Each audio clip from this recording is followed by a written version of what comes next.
My next guest takes on Alejandro Perez coming up here at UFC Fight Night 133 on July 14th. It is Eddie Wineland joining me here on the program. Eddie, how are you? I'm feeling good, man. How about you? I'm doing very well, man. And, it's been a while since we've seen you in the cage. You haven't fought since last April.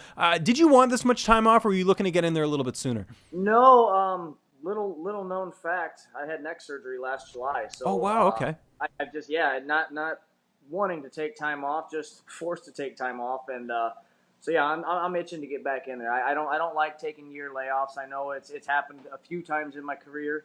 But, I mean, got to get it fixed and got to get it done, so I should be back better than ever. Yeah, and how are you feeling after that surgery? I know sometimes it takes a bit to get used to things, but you sounds like you feel a lot better after doing it. Yeah, I feel 10 times better. I've been fighting with a hurt neck since Frankie signs, so I've been tentative since then, just hesitant to take shots, hesitant to put myself in sticky situations. I've really been leaning on it in training. We've kind of been attacking that quite a bit just to make sure it's going to hold up and how it's going to feel. Taking some shots, we've been doing some heavy sparring, and everything feels great. I feel confident in my neck again. I feel comfortable getting in there and mixing it up a little more now. So I think it's going to be a really good showing for me. And you fought some really tough opponents in the last couple of fights. Most notably, you just fought John Dodson last year, who's right up there in the division. What did you take away the most from that performance at UFC Fight Night 108? I need to change. I was looking for the one punch. I know if I could have landed solid on him, I'm confident I could have dropped him. I'm confident I could have finished him. The guy was just so fast. I trained with some really fast guys, and I got done with that fight, and I looked at him and said, "You guys are fast, but not that fast." You can't mimic that kind of speed. That dude is just a lightning bolt. I should have pressed forward a little more. I should have, and again, going back to, I didn't want to put myself in a sticky situation. Again, no excuses. I should have pressed forward. I should have fought like I like to fight, pressure and stay in his face. I just couldn't find the guy. So change things up. I need to adapt on the fly, and that's what I took away from the most. You got another tough opponent here in Alejandro Perez, who's got that 26-1 record. How do you feel like you match up against him? I feel I match really well. He's a puncher. I'm a puncher. He even flat out said in his last fight, "I like to fight a striker like Eddie Wineland." Didn't so much call me out, and even if he did call me out, no big deal. But the guy likes to punch. He wants somebody that's going to stand there and trade with him, and he wants somebody that he can put on an exciting fight.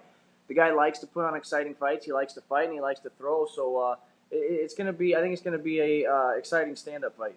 Yeah, it's definitely a great fight on paper. I'm just wondering, as a veteran of the sport, at this point, you're fighting prospects, and that's sort of the way it goes, the later you get into your career. Is that like a role you've kind of, gotten into at this point, or does that kind of piss you off? I used to try and not so much pick and choose, but I want to fight this guy. I want to fight the number one guy. I want to fight the number two guy. And don't get me wrong, I do want to fight the number one and number two guy, but I've only got a few good years left, so I'd like my last few years to be good, fun fights, and this guy is a good, fun fight. I've been fighting since I was 18 years old. I'm going to be 34 in just a couple of weeks. I've been doing it a long time. I still feel great. I actually feel in better shape at we'll call it 34 than I did at 22. I'm training smarter. I'm training better. Therefore, my body is allowing me to continue to keep moving. I'd like to say I can do it for another 3-4 years, but we'll see. And whoever they throw me in those next 3 or 4 years, I'll take what they give me from here on out. And you mentioned training camp. Who have been some of your main training partners for this camp? I go to the north side of Chicago there, in New Breeze, Chicago, and then I've actually been changing it up a little bit, going to a local gym. Now that I got a family, it's hard to make that 2.5-hour drive every day. So, I'm driving 2.5 hours to train for an hour and a half to drive 2.5 hours home. That's a lot of time away from my family. So I've been going to Steve Cologne's gym here. It's, again, 20 minutes down the road, getting some good training in there. He's got some good up-and-comers there. So between those two gyms, they got a lot of really good guys, a lot of small guys that have been giving me some really good looks. Excellent. And how about the weight cut? I know as you get older, it gets a little bit tougher, but you're a veteran, so I imagine you've kind of got it down to a science. It's funny that you mentioned that because I kind of changed my diet a little bit. Not quite the quote-unquote keto, but doing the higher fats, the moderate proteins, and lower carbs. And it really seems to be working for me. My weight's actually falling off. I'm walking around right now at about 149 to 150, whereas normally I'm 153, 154. So it's giving me those last 2 or 3 pounds that are always the hardest to get off. I think my last few weight cuts, they haven't been that bad. So far, so good. That's awesome, man. Have you gotten into the ghee butter yet? That seems what a lot of people are on. I like it, actually. I just started using it a couple months No, ago. I don't get too geeked out into it. I don't count my carbs. I don't count my fats. You don't strike me as that type of guy anyway, so. Right. No, I eat what I like, and with the whole, again, quote unquote keto, I don't follow it to a T, but they're telling you, oh, eat cheese, eat fatty meats, eat this. Well, that's all stuff that I like. Before it was all chicken and spinach. Well, you can only cook chicken so many ways. Well, now I can eat cheese, and now I can eat Greek yogurt, and now I can, I'm eating all these fats, and it's keeping the weight off of me, which is it blows my mind. So just eating stuff that I like, really. Excellent. And what about your corner? Who's going to be cornering you for this? So I got Mark Vives, who is the owner of New Breed, and I got Bob Hemrich, who has been heading up most of my camp. And then for the first time, we're going to bring in my strength coach, Jason Gusick, out of Applied Strength and Conditioning. He's always been. I need to get in the corner. You need to put me in the corner. So we'll put him in the corner for this one, and it should be a fun time. And how do you see this fight playing out on July 14th? He's a volume fighter. He's an old Mexican boxer. I say old, but no, I don't mean old like that. But yeah, he's done some professional boxing in Mexico, and they're volume punchers. They're high volume punchers. Just gonna have to bait him in. Not play into his game. Not get into the pissing match and stand there in the pocket and trade. I got to move. I've got to bait him in, and I've got to land that big shot. I imagine, regardless of how this fight goes, you want to get back in there a little bit sooner just to make up for lost time. Is that the case? Sure, I would like to fight, in July, and then possibly again this year. I'd like to get another fight in this year.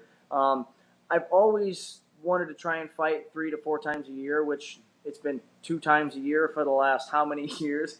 Not by choice, but sometimes by injury, and just again life happens outside of the fight game. So things going on and things happening, surgeries and this and that. So I'd like to stay a little more busy than I have been in the last few years, at least until I can't do it anymore.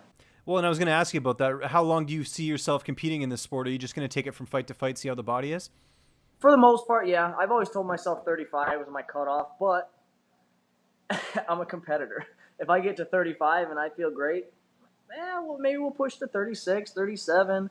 I definitely don't want to be a Randy Couture around 41, 42 and still going at it. But then again, maybe I will. Maybe I'll feel great. Maybe I'll hit another stride, hit a second wind, and just keep plugging forward. You're a busy guy. I know you got training and everything else going on in your life, but what about downtime? You get any time to watch any TV or play any video games, anything like that? I don't even have TV at my house. Oh, okay. Yeah, we don't have cable. We've got Netflix, and it's called Sling. Yeah, no, I know Sling. So Netflix. Are you watching any Netflix at all? No, I'm not. It's mainly for my wife and kids. I'm constantly my wife. She's constantly telling, oh well, you don't ever do it. You don't ever sit down. You don't ever sit still. Well, I'm a busybody. I can't sit still. If I sit still, I just feel like a slug. So I'm constantly on the go. I never sit down. I sit down for maybe an hour at night, watch a little bit of TV, and fall asleep. And I couldn't tell you any TV shows that are on. It's just like I said, it's mainly for the kids. They're cartoons. Well, everyone's got to watch this fight. It is coming up here on July 14th. It's UFC Fight Night 133 from Boise. Eddie, it was great getting a chance to talk to you, man. Just remind people where they can find you on social media, and if you have any sponsors or shout-outs, the floor is yours. Sure, yeah. I mean, I've actually picked up quite a few sponsors. I mean, they can actually they can find me on Twitter and Facebook, just my name, Eddie.Wineland. As far as sponsors, they're not really fight-related sponsors. I'm actually in the middle of building a 64 Chevy 2 wagon with a turbo LS and all this garbage. But I mean, we picked up Holly EFI, we picked up Billet Specialties, a joint out of Spencer, Indiana called Checkered Racing. They all kind of gave me a. Oh, excuse me, hold on. My dad's trying to call me. Anyways, they gave me like a 20% off, or just help them out social media and advertise for them, and they've kind of been sponsoring me along the way, help me build that wagon. But again, Applied Strength and Conditioning, New Breed, Chicago, and then Steve Cologne's gym there here in Maryville, Indiana.